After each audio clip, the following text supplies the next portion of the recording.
here we are again with Ken Salem. Last time we talked about some custom in-home consultations you do, and one of the projects you mentioned was about this freestanding credenza here where the client wanted something very particular. Can you tell us about this piece? Now we're in an advanced stage of completion. Just real quick, this was a drawing I did for them. It's a freestanding console that would serve as her use of extra paperwork as she's working at her desk, that she could hide behind doors.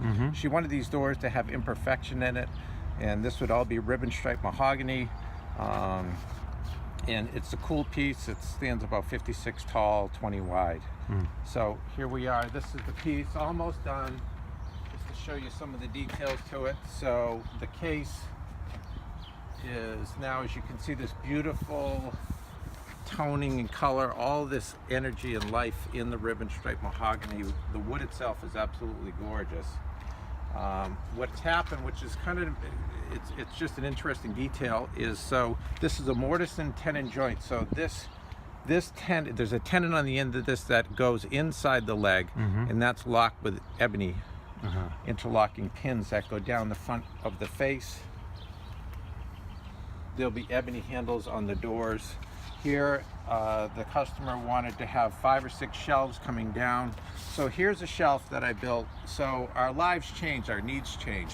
So she wanted the ability to be able to put a folder in here. The shelf will go inside like this, and here would be the folder with all the paperwork. So it's difficult to get your hand under a flat piece of paper on a shelf. Right.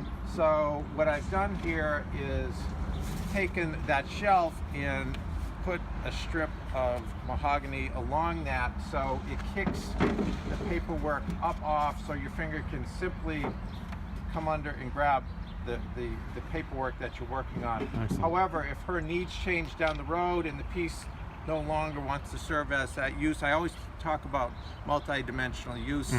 Your needs change as your life changes. So the ability can be changed over to a flat shelf where there might be a more traditional use. Who knows what this could be used for, but there's another application for it. Beautiful. The last thing to show you on this piece, which is critical, is my customer wanted this to be a door that would stand out. She wanted there to be a salvage element to it.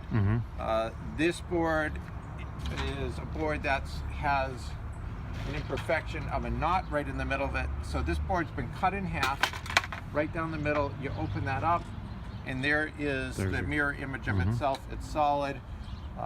This lumber came out of Quebec.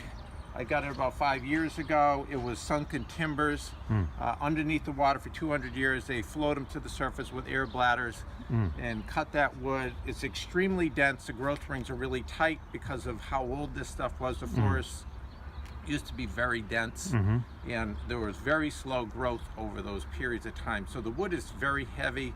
It's different from a lot of the woods that are contemporary today. So these will be mounted on here. This would drop into there. Beautiful. As you can see. And there'll be 2 ebony, to catch this ebony, there'll be ebony pulls on this with an ebony pull on the drawer down below. Fantastic. It's great to hear how you worked with her and she worked with you, and she's going to have something that lasts a lifetime. So I like this so much in design that I made a second one. Awesome. All right, well, maybe we'll look at that one next time. All right, thanks, Ken. You bet.